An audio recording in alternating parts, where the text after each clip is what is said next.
بسم اللہ الرحمن الرحیم، شروع اللہ کے نام سے جو رحمان و رحیم ہے۔ یا ایھا المزمل قم اللیل الا قلیلا نصفہ او انقص منہ قلیلا او زد علیہ ورتل القرآن ترتیلا انا سنلقی علیک قولا ثقیلا۔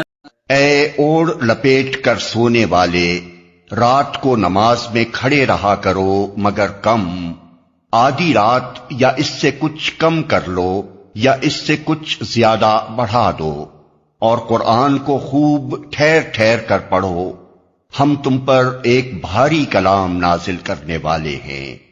ان ناشئة الليل هي اشد وطئا واقوم قيلا ان لك في النهار سبحا طويلا واذكر اسم ربك وتبتل اليه تبتيلا رب المشرق والمغرب لا اله الا هو فاتخذه وكيلا۔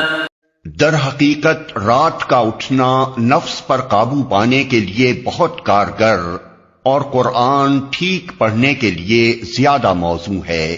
دن کے اوقات میں تو تمہارے لیے بہت مصروفیات ہیں، اپنے رب کے نام کا ذکر کیا کرو اور سب سے کٹ کر اسی کے ہو رہو۔ وہ مشرق و مغرب کا مالک ہے، اس کے سوا کوئی خدا نہیں ہے، لہذا اسی کو اپنا وکیل بنا لو۔ واصبر على ما يقولون واهجرهم هجرا جميلا۔ اور جو باتیں لوگ بنا رہے ہیں ان پر صبر کرو اور شرافت کے ساتھ ان سے الگ ہو جاؤ۔ وذرني والمكذبين أولي النعمة ومهلهم قليلا۔ ان جھٹلانے والے خوشحال لوگوں سے نمٹنے کا کام تم مجھ پر چھوڑ دو اور انہیں ذرا کچھ دیر اسی حالت پر رہنے دو۔ ان لدينا انكالا وجحيما وطعاما ذا غصة وعذابا أليما يوم ترجف الأرض والجبال وكانت الجبال كثيبا مهيلا۔ ہمارے پاس ان کے لیے بھاری بیڑیاں ہیں اور بھڑکتی ہوئی آگ اور حلق میں پھنسنے والا کھانا اور دردناک عذاب۔ یہ اس دن ہوگا جب زمین اور پہاڑ لرز اٹھیں گے اور پہاڑوں کا حال ایسا ہو جائے گا جیسے ریت کے ڈھیر ہیں جو بکھرے جا رہے ہیں۔ إنا أرسلنا إليكم رسولا شاهدا عليكم كما أرسلنا إلى فرعون رسولا فعصى فرعون الرسول فأخذناه أخذا وبيلا۔ تم لوگوں کے پاس ہم نے اسی طرح ایک رسول تم پر گواہ بنا کر بھیجا ہے جس طرح ہم نے فرعون کی طرف ایک رسول بھیجا تھا، پھر دیکھ لو کہ جب فرعون نے اس رسول کی بات نہ مانی تو ہم نے اس کو بڑی سختی کے ساتھ پکڑ لیا۔ فَكَيْفَ تَتَّقُونَ إِن كَفَرْتُمْ يَوْمًا يَجْعَلُ الْوِلْدَانَ شِيبًا السَّمَاءُ مُنفَطِرٌ بِهِ كَانَ وَعْدُهُ مَفْعُولًا۔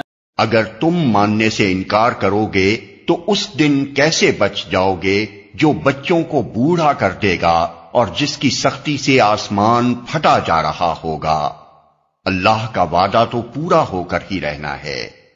ان هذه تذکرہ فمن شاء اتخذ الى ربه سبیلا۔ یہ ایک نصیحت ہے، اب جس کا جی چاہے اپنے رب کی طرف جانے کا راستہ اختیار کر لے۔ ان ربك يعلم انك تقوم ادنى من ثلثي الليل ونصفه وثلثه وطائفة من الذين معك والله يقدر الليل والنهار علم أن لن تحصوه فتاب عليكم فاقرؤوا ما تيسر من القرآن علم أن سيكون منكم مرضى وآخرون يضربون في الأرض يبتغون من فضل الله وآخرون يقاتلون في سبيل الله فاقرؤوا ما تيسر منه وأقيموا الصلاة وآتوا الزكاة وأقرضوا الله قرضا حسنا وما تقدموا لأنفسكم من خير تجدوه عند الله هو خيرا وأعظم أجرا واستغفروا الله إن اللہ غفور رحیم۔ اے نبی، تمہارا رب جانتا ہے کہ تم کبھی 2/3 رات کے قریب اور کبھی آدھی رات اور کبھی 1/3 رات عبادت میں کھڑے رہتے ہو، اور تمہارے ساتھیوں میں سے بھی ایک گروہ یہ عمل کرتا ہے۔ اللہ ہی رات اور دن کے اوقات کا حساب رکھتا ہے، اسے معلوم ہے کہ تم لوگ اوقات کا ٹھیک شمار نہیں کر سکتے، لہذا اس نے تم پر مہربانی فرمائی۔ اب جتنا قرآن آسانی سے پڑھ سکتے ہو پڑھ لیا کرو۔ اسے معلوم ہے کہ تم میں کچھ مریض ہوں گے، کچھ دوسرے لوگ اللہ کے فضل کی تلاش میں سفر کرتے ہیں، اور کچھ اور لوگ اللہ کی راہ میں جنگ کرتے ہیں، پس جتنا قرآن بآسانی پڑھا جا سکے پڑھ لیا کرو۔ نماز قائم کرو، زکوٰۃ دو، اور اللہ کو اچھا قرض دیتے رہو۔ جو کچھ بھلائی تم اپنے لیے آگے بھیجو گے اسے اللہ کے ہاں موجود پاؤ گے، وہی زیادہ بہتر ہے اور اس کا اجر بہت بڑا ہے۔ اللہ سے مغفرت مانگتے رہو، بے شک اللہ بڑا غفور و رحیم ہے۔